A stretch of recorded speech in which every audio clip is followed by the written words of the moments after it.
क्या टैडी नस्ल की बकरियां पाकिस्तान में गोश्त की पैदावार के हवाले से नंबर 1 ब्रीड है? क्या हमें टैडी नस्ल की बकरियां गोश्त की पैदावार ज़्यादा बढ़ाने के लिए पालनी चाहिए? इस तरह के टैडी नस्ल के हवाले से बहुत सारे सवाल पूछे जाते हैं कि टैडी नस्ल की बकरियां जो बाकी नस्ल की बकरियां हैं, जिस तरह बीतल हो गया, अमृतसरी हो गया, राजनपुरी हो गई, मक्खी चीना हो गया, शेरा ब्रीड होगी, इस तरह की बहुत सारी जो बकरियों की ब्रीड हैं, क्या गोश्त की पैदावार के लिए टैडी नस्ल इन सबसे सबकत तेज आती है और क्यों ले जाती है? उसकी वजूहात क्या हैं? किन किन बुनियादों पे ये सबकत तेज आती है? तो आज की वीडियो में इन तमाम बातों को, इन तमाम सवालों को जो टैडी ब्रीड के हवाले से खास तौर पे पूछे जाते हैं, वो सारे पॉइंट्स को डिस्कस करूंगा। जो पहला पॉइंट है वो ये है कि बकरियां, तमाम जितने भी घरेलू जानवर हैं, पालतू जानवर हैं, उनमें सबसे ज़्यादा सेंसिटिव हैं, इनमें बीमारियां ज़्यादा आती हैं और इनमें कुव्वत मुदाफ़त बाकी जानवरों की बनिस्बत कम होती है, जिसकी वजह से इनकी डेथ भी ज़्यादा होती है। लेकिन इसके बावजूद जो टैडी नस्ल की बकरियां हैं, उनमें कुव्वत मुदाफ़त अपनी जो बाकी नस्ल की बकरियां हैं उनमें से ज़्यादा है। बकरियों बीमारियों के ख़िलाफ़ ये कुव्वत मुदाफ़त भी ज़्यादा रखती हैं और मौसमियाती जो शिद्दत है, गर्मी हो गई, सर्दी हो गई, उस शिद्दत को बर्दाश्त करने की सलाहियत भी ये बखूबी रखती हैं और उस शिद्दत में भी ये अपना वज़न बढ़ाना कम नहीं करती। इस वजह से लोग इसे अक्सर गोश्त की पैदावार के लिए भी पालते हैं। सर्द इलाकों में भी ये पाली जाती है, चूंकि मैंने बताया कि ये सर्दी को बर्दाश्त करने की कुव्वत रखती है, और गर्म से गर्म तरीन इलाकों में भी इसे रखा जाता है, चूंकि ये गर्मी को भी बर्दाश्त करने की कुव्वत रखती है। दूसरा जो इसका प्लस पॉइंट ये है कि ये बच्चे ज्यादा देने की कुव्वत रखती है। 2 बच्चे भी देती है, 3 बच्चे भी देती है और कभी कभार ये 4 और 5 बच्चे देने की सलाहियत भी रखती है। 20 से 25% जो टैडी नस्ल की बकरियां हैं वो 3 बच्चे देने की सलाहियत रखती हैं और 50 से 60% जो है वो बकरियां 2 बच्चे देती हैं। हालांकि ये जो खसूसियत है, ये जो सलाहियत है, ये बाकी बकरियों के अंदर भी मौजूद है।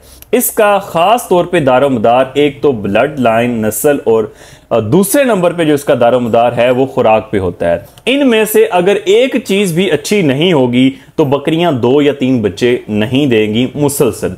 एवरेज जो है वो 2-3 बच्चों की नहीं आएगी। वजह यह है कि जितनी अच्छी बकरी की खुराक होगी उतने ही ज्यादा बकरी की ओवरी से अंडे खारिज होंगे और उतने ज्यादा बच्चे पैदा होंगे। ये चीज आप बखूबी जानते हैं।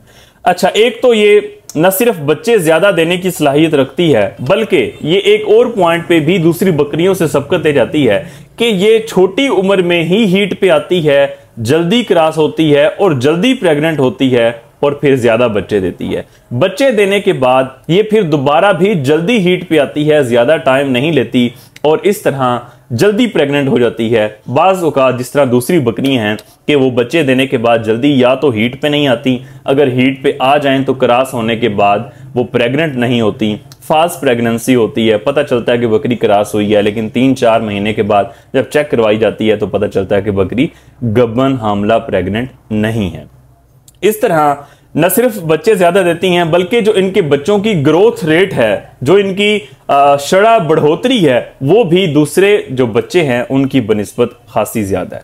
किस तरह ज्यादा है? ये कम खर्चे पे अपना वजन बढ़ाती है ज्यादा। इसकी FCR ज्यादा है, फीड कन्वर्जन रेशो इसकी अच्छी है, सस्ती, मुनासिब, मुतवाजन ग़िज़ा पे ये बकरियां ज्यादा वजन बढ़ाती हैं।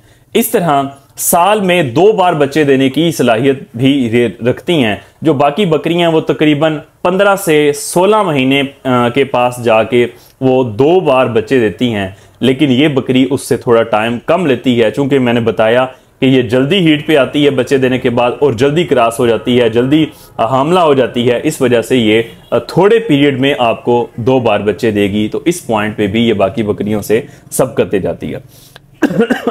कुव्वत मुदाफ़त का मैंने आपको बताया कि इसकी ज्यादा। मजीद जो इसका रेट है, एक तो ये गोश्त के लिए पाली जाती है, दूसरा ईद कुर्बान के करीब इसका रेट भी ज्यादा होता है। कम वजन के साथ भी इसका रेट बाकियों के मुकाबले पे खड़ा होता है, चूंकि इसकी खूबसूरती ज्यादा है। छोटा जानवर, मोटा जानवर होता है, इसकी खूबसूरती के लिए इसका जो रेट है वो ज्यादा लगता है। उसके बाद एक और इसकी जो खसूसियत है, चूंकि इसका जो बॉडी फ्रेम है, इसका स्ट्रक्चर है, वो बाकी बकरियों की बनिस्बत छोटा होता है। इस वजह से ये कम जगह पे ज्यादा बकरियां भी हम इसे पाल सकते हैं। तो इस पॉइंट पे भी ये दूसरी बकरियों से सबकत देती है। तो ये वो पॉइंट थे। ये एक मेरी राय हो सकती है कि मैं इनको इस तरह सबकत ले जाके तो इस वजह से पसंद करता हूं। हाँ अगर कोई बंदा सॉरी तो हाँ अगर कोई बंदा दूसरी बकरियां पालता है और वो इसी तरह इनसे खातर खास ज्यादा मुनाफा कमा सकता है तो वो उसकी किस्मत है और लोग कमा भी रहे हैं। उम्मीद करता हूं कि आज का सेशन आपके लिए काफी हेल्पफुल रहा होगा। फिर मिलेंगे इंशाल्लाह किसी नई इंफॉर्मेटिव वीडियो के साथ। अगर जानवरों के हवाले से आपका कोई भी सवाल है आप कमेंट सेक्शन में पूछ सकते हैं। बहुत शुक्रिया।